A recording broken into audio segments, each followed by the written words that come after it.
Hello, I'm joined today by my guest Richard from Know Your Market and Tony Morris. How are you doing?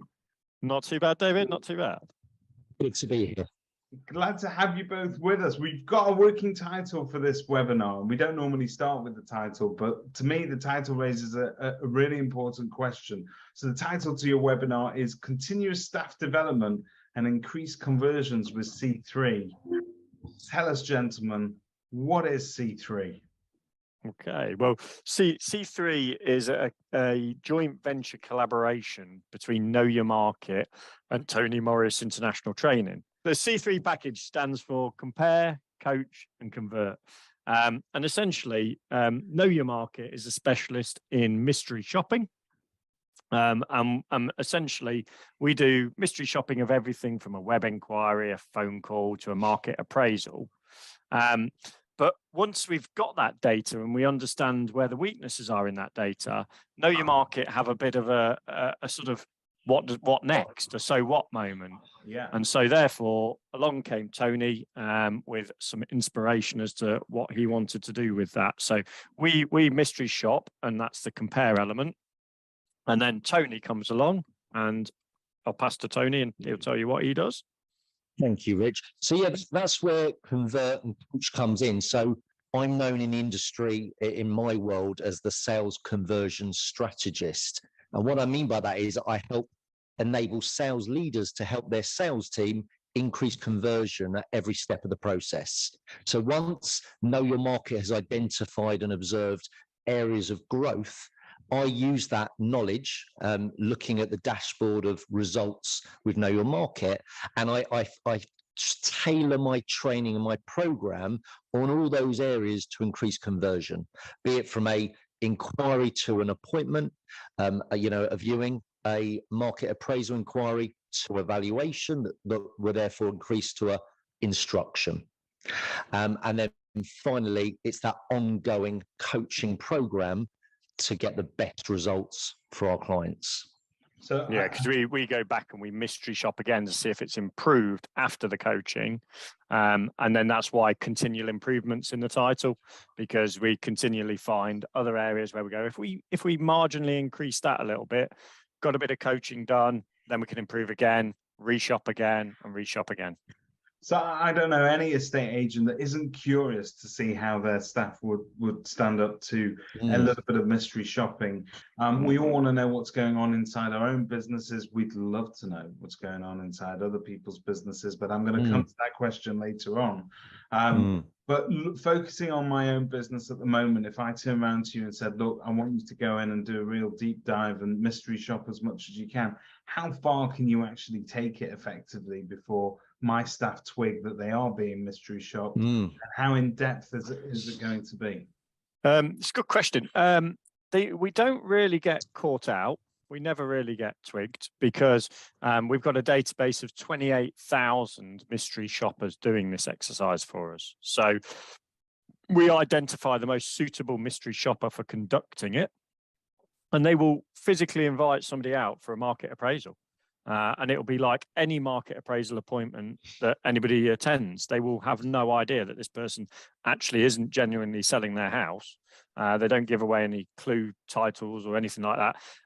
The only clue that I'll give you, David, and everybody who then watches this, is sometimes they might have a Starbucks coffee cup. Okay. And it's got a camera in it. So we've got loads of different hidden cameras, and my favourite's a Starbucks coffee cup because I just love it. But yeah, there's loads of hidden cameras. So we're allowed to use the hidden cameras on the agent who's instructed us to do the mystery shopping, because obviously they warn their staff that there may be mystery shops conducted over the next 12 months. But no, we don't get sussed out. We've got techniques of cloaking phone numbers, cloaked email addresses, all that kind of stuff. So we never get caught out on email or phone. I think we got caught out once, not in the property industry. It was one of our customers, Barker and Stonehouse, where the lady just figured out that this lady was not in the market to buy the type of sofa that was costing £6,500. So she sussed her out a little bit, unfortunately, but because she asked her what she did for a living and all this kind of thing, and it was like, this didn't add up. So that one got figured out. So I'm presuming then in this scenario, you get to pretty much sit in and assess how the initial call handling was handled, how we booked the appointment, how we confirmed it, how we performed on the day, and you'll be able to see how your own staff are pitching in the living room. Absolutely, a whole shooting match, and I can share with you the dashboard of what the results would look like and how that analysis sort of comes through, if you like. Yeah. Let me, if I just screen share, I will share with you here. Share that screen there. So this is the likes of a dashboard. So this is our agent who allows us to use theirs for demonstration purposes, Andrews. So we can see here overall score that they're getting right now, 87.2%. You can see where they're scoring on booking the appraisal, pre-market appraisal, market, the entire customer experience itself. And then you can see here all of the actual reports coming into the system right now. I can change this and I can say, show me for an individual, show me sales or lettings, show me for a branch, etc. I'm not going to do that bit right now. But then if I dive down into the actual client dashboard, again, I can start to see trends and how people are performing against each other. How they were performing in 2019-20 versus how they're performing now. So you can see we've gone from 69 to 81%. And then in terms of how an individual is performing, if I go into the surveys and I select an actual survey, you can see here that this will now show me every single question, how it was answered, how they performed, even down to did they bring the right materials to the showcase. That is superb and superbly detailed, isn't it? It maps the journey from start to finish. Absolutely everything is captured, so we can see whether they're performing to the standard that business has set out, and you alluded to it a little bit earlier, whether they're performing versus a competitor, how they've performed versus a competitor as well, if we chose to do competitive mystery shops as well. Okay, that's really fascinating. And as you say, it's kind of one half of the tale, isn't it? The other half of the story is, of course, the training, because we need to make some changes, or we may need to make some changes based on the reporting that comes back. And I'm presuming, Tony, it's your job to sift through it and work out what areas we need to improve on, and really get that implementation of that change in place. That's key. And actually, just to add something to Richard's dashboard, what's really nice is with Know Your Market, everything is genuinely tailored. So we just started working with a furniture company where we're together with the client, we've set criteria for that phone call, things that they should be asking, we believe, to have what we would say almost is a perfect inquiry phone call. And then we can test them on those questions. So I'll give you an example, David. One, I always feel it's important with any company, but let's say with estate agents, to track the source of every lead. Now, most agents don't even ask the question, but those that do say, oh, by the way, how did you hear about us? And that's okay. But for me, if I was coaching that agency, I believe a better question is, and by the way, who recommended you to Morris Estates? So you're giving a really good perception early on. You're planting that seed that most of the business is recommended. So that would be one of our criteria questions when mystery shopping an estate agent, a letting agent. And if they don't ask that, that's something I'm going to bring into my telephone structure training. And I, because I've worked now with just over 400 independent estate agents, I know pretty much what a perfect buyer inquiry should sound like. It's a 5-step process, and the perfect vendor landlord inquiry is a 10-step process.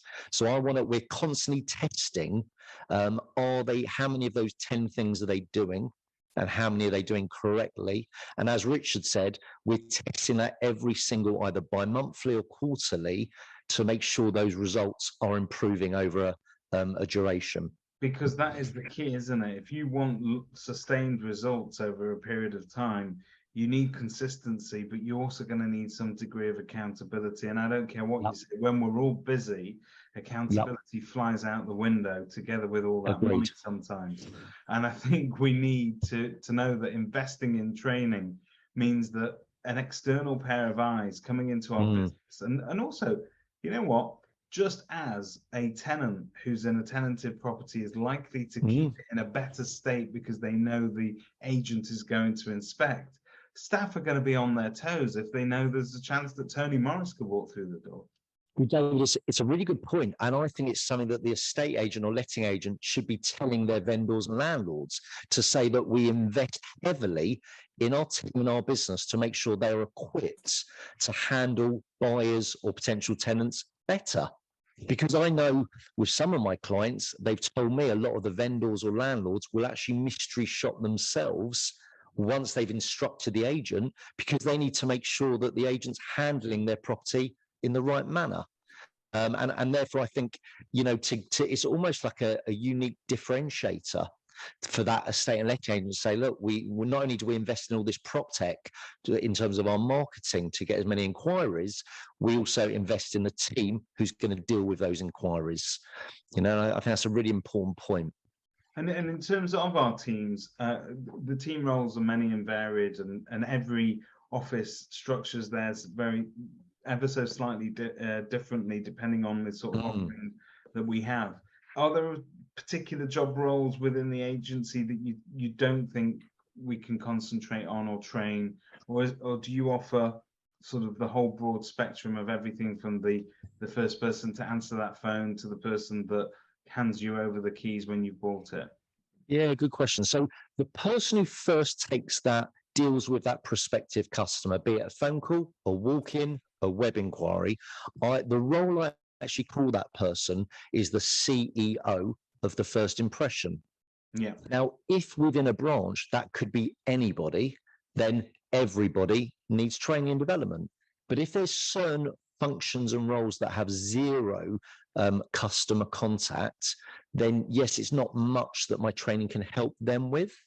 But said that, I've worked with the negotiators, the branch managers, the listers, the property management team, even the estate and letting agents owner, who's looking potentially to grow, scale, and maybe exit.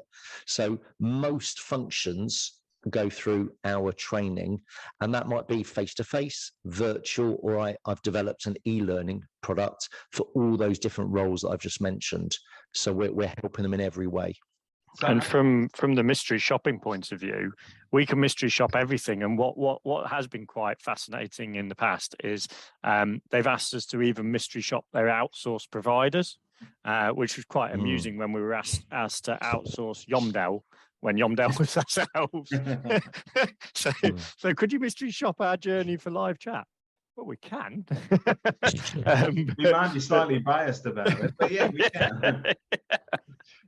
But yeah, we've even been asked to look at all the outsourced providers and the entire customer journey that somebody could potentially go through, whether they've gone through a web inquiry, through live chat, whether they're taken to the phone, and they've got an outsourced phone provider answering it, and then the lead comes through. We track all the lead through the whole process and track the whole thing. Well, processes is somewhere that we were going to go a little bit later, but I'm going to bring that forward and discuss that now, because I think it fits nicely into what you were saying. We can do two things with that feedback from the initial mystery shop, and one is hand it over to Tony and say, look, my guys clearly need some more training and support on X, Y, and Z. But very often, I'm presuming that reading these reports, it will show gaps in a process. Perhaps I just never had a certain part of that customer journey mapped out, and when we get to it, that's always where we hit the problems. So I'm presuming one of the long-term outcomes from these exercises and this service is to actually sort of implement processes or even streamline them. Yeah, it does. It does help give a documented set of processes that somebody should be following. I mean, it's quite fascinating when we do the first exercise that Tony was talking about, where we go, okay, well, what do you want the survey to look at? And you go, right, we're doing a market appraisal then, right? What do you want us to look at? And they, you know, okay, here's our template of what we should look at, and they're looking at things on the template, going, oh, well, yeah, you know, just as simple as, do you offer to take your shoes off when you go in the door? And they go, oh, well, we don't ask that question. And you go, do you think you maybe should? Yeah, actually, we do think we should. So then that has to become a process that all valuers know. Offer to take your shoes off when you go in the door. Just simple things, but it does, yeah, it 100% highlights areas where we can identify best practice, essentially, because, you know, if we're mystery shopping for all companies up and down the country, we can clearly see which ones are working the best, which ones have the higher conversion rates, and identify a better practice and therefore better processes to follow. And just on that, actually, what I've noticed with the most successful estate and letting agents in the country is they do, all of them have a process and a structure. So when it comes to onboarding their new staff, they know exactly almost how to take that phone call, whichever person phones, be it a vendor, landlord, or an applicant. And without a structure, you cannot have consistency. And we're not looking to create call centers where they're using word for word scripts. We're looking to create structures that people can wrap their own style and personality around. But a lot of my clients have like a 40-step process when conducting the perfect valuation. And there's no coincidence that their conversion from vow to instruction is higher than a lot of my other clients that don't have that process. So I think it's a really important point. It's important as well because it's hard to maintain consistency within customer service.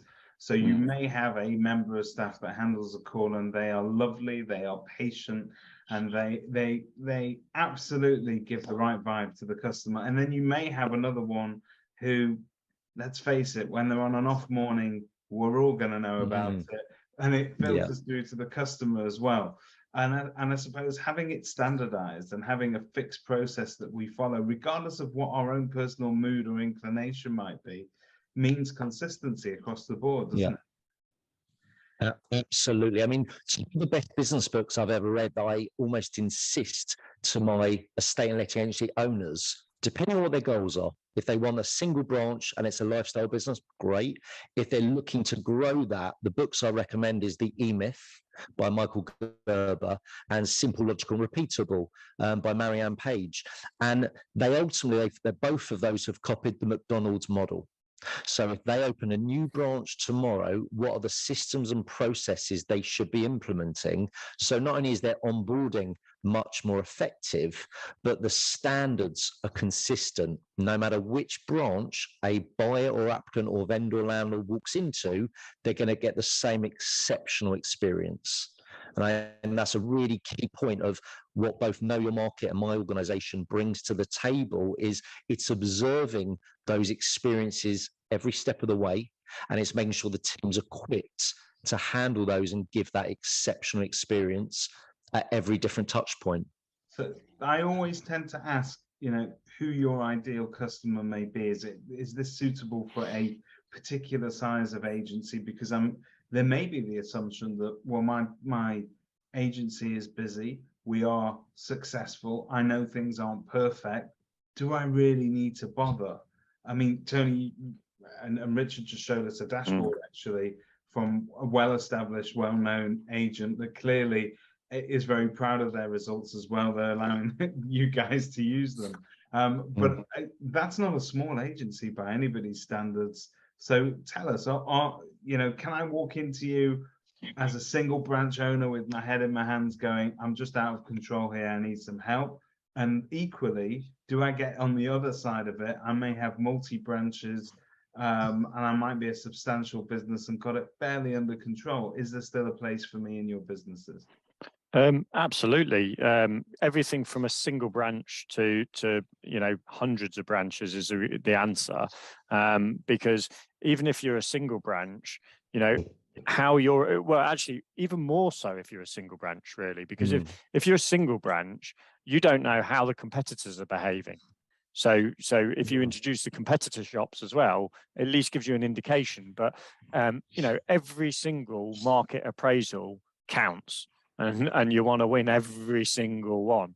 So it doesn't matter whether you're a single branch or whether you've got 100 branches. That's same true, isn't it? You want to know if you're a single branch, and actually the help and guidance you get from this is probably even more credible and helpful as a single branch than when you've got 100 branches, because at least when you've got 100 branches, you would hope there's a bit of shared learning goes on there across the 100 branches, where you would hope. But with single branch, you've got nobody else to back you up, really, have you? And just to add to that, I mean, if I look at the last 16 years with agents I've been coaching, it's anything from a self-employed individual, franchise, independent, or corporate, and I've seen results with all of those types of agents. So therefore, I know we both know your market, and my company can add value to any size. But what's quite interesting is sometimes with a client of mine, I say, we've mystery shopped you, and we spoke to Bob, and they're like, oh God, if you'd have spoken to Sarah, you'd have had a totally different experience. I can't believe Bob picked up the phone. And the truth is, although that's the feedback we get, is but your biggest potential customer could walk in and there's only Bob there to deal with them.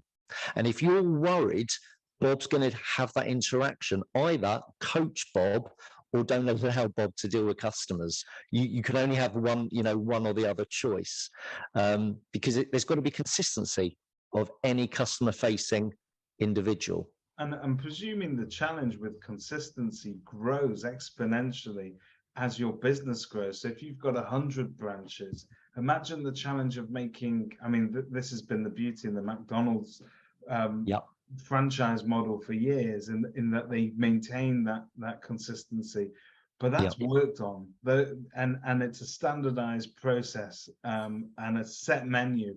We're dealing with human beings whose situations differ from case to case. It must be so hard to get that consistency across a wider network. Yeah, it is. And if I use a non-property example to make it easier, so in one of the large furniture companies we work with, who've got something like 40, 50 stores, they insist on consistency. But what's quite interesting is once you've mystery shopped them, and the branch manager, everyone earns a commission actually on the score that they get at the end of the month. There's a prize across those stores, and they all earn, their commission scale goes up depending on where they're sat on the results actually. So it means a lot to every single individual who's getting mystery shopped. But it's really interesting when they come back, because exactly what Tony was saying, we've had branch managers arguing, well, Tracy and Fred were off sick on that day. I was short-staffed, so my score doesn't count. And you have to go back and you have to go, I'm afraid your score doesn't change, because whilst it's a mystery shopper, I could be a member of the public walking in, and we got that level of service, I'm afraid. And so I'm afraid it's not the mystery shopper's problem to deal with that. It's actually your problem to deal with. Okay, what process have I got in place if Fred and Tracy are off sick today? How can I make sure my standards are kept to that level? And that's not easy, but if you get the processes right, get these things right, you'll have a way of dealing with it. Actually, very, very interesting. So I attended an event yesterday because of the Queen's death. And my mum's the mayor of the area here, Rushcliffe, and so she had to do this event, and she went through all the protocol, and there were certain people attending this event, and she did a speech, etc. and we said to her afterwards, oh, so you pulled that out the bag, only last week this happened. And my mum said, no. This protocol was written from the very minute Queen Elizabeth was made the Queen. The protocol was written. And she said, every year it's updated, and Project London Bridge was updated every single year from that moment. So because things had changed in the royal family, etc. So it had to be updated each year. But she said, the protocols were already there. So, somebody's off sick, the protocols are already written for something like that. That's exactly what we're talking about, really, with consistency. Has everyone thought through every eventuality? And I just to add to that, that's a great story, actually. In order for agents to really scale and have success, what I've personally found is once you've got it right with the single branch, almost created like a blueprint, it then becomes so much easier to scale. Because if you haven't got the foundations right with that one branch, how could you possibly look to replicate that in your second, third, fourth branch? So with the most successful independents I've trained, be it they've got 3 offices or 23 offices, they always focus on that first branch, getting that, the systems, the processes, the structures perfect, or as close to perfect. And this is, again, another benefit of the C3 model, is the C3 model will allow to test every single step of the process. So there's no place to hide. So once they've got that blueprint, it becomes a lot easier. It becomes a lot easier to make sure that the next branch is following the same protocol.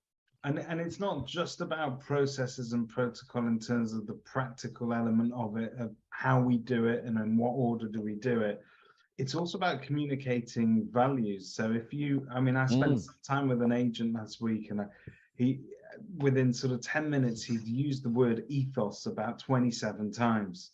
And I fed that back to him, and I just said, look, that, you are trying to sort of tell me that what makes your business special is the environment that you have there, and the sort of that ethos.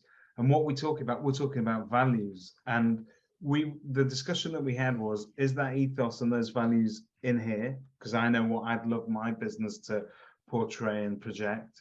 But how do we get it out there so that my customers understand it? But more importantly, my staff, regardless of which branch they're in, they all know what we do and why we do it. It's such a good point. A lot of clients I've worked with create, let's say my agency was called Morris Estates. They create the Morris way. And it's normally, developed from the top down. And they believe they instill these beliefs and values in every member of their team. So often before any coaching, I would do a one-day diagnosis. And one of the questions I ask every member of staff is, explain to me the Morris way. And I always get different answers. Yeah. No one really seems to truly get it. And when I feed that back to the owner, they're quite shocked. They thought, we thought everyone just got it. And it's because it's not reinforced. It's not spoken about enough. And it's not almost like the DNA in the training and the coaching. And it needs to be. If you want these things instilled in your team and your culture, it's got to be talked about daily, and I think, again, that's part of the coaching, is to really get under the skin of the business and the culture and make sure that's brought into the coaching, so everyone lives and breathes those beliefs and values. So to put a bit more sort of detail on this, and not that I don't want you to give away any trade secrets here, Richard, but can you tell us a little bit more about what's included in the 3 different packages? So it actually, the 3 different packages are open to how much the agency wants us to dive into the mystery shopping. Tony helps steer it somewhat, because he knows the areas where he's looking for the weakest points. So he does help us steer those 3 different packages, as it were. But it actually also depends on how the agency's geared up towards learning. So an agency might say, okay, I want the one of the packages is all virtual training, because I'm wanting to sit with my team once we've got the results. I'm going to sit with them once a week in a room, and we're all going to put the virtual training on a screen. And we're all going to go through the virtual training, looking at the points together and doing that. Some agencies go, no. I want Tony to come along and physically train us, and I want to improve that way. Or some agencies sit in the middle on the middle package, where they go, okay, well, we'll do the virtual training, but we'll also then send somebody on an academy day where Tony does these regular academy days. So the three packages are basically online training, academy days, or physical have Tony round. But then they are all up to gearing it around that agency. So do they want us to do the web inquiries? Do they want us to do the phone calls? Do they want us to do the physical market appraisals? And then how do they want to be trained? So we sort of move it around a bit so that it suits those agencies. So Tony, if I can ask you an unscripted, controversial question now. As a trainer delivering the training, do you think it's more effective in person? Is online training capable of delivering the same results? What's your preferred method? Where do you like to find yourself? My preference is face-to-face. However, with the world we're still in, what we've all been through, it's proven that virtual does work, because we've all had to adapt. And what most of my clients are tending to choose now is the hybrid, the face-to-face and virtual.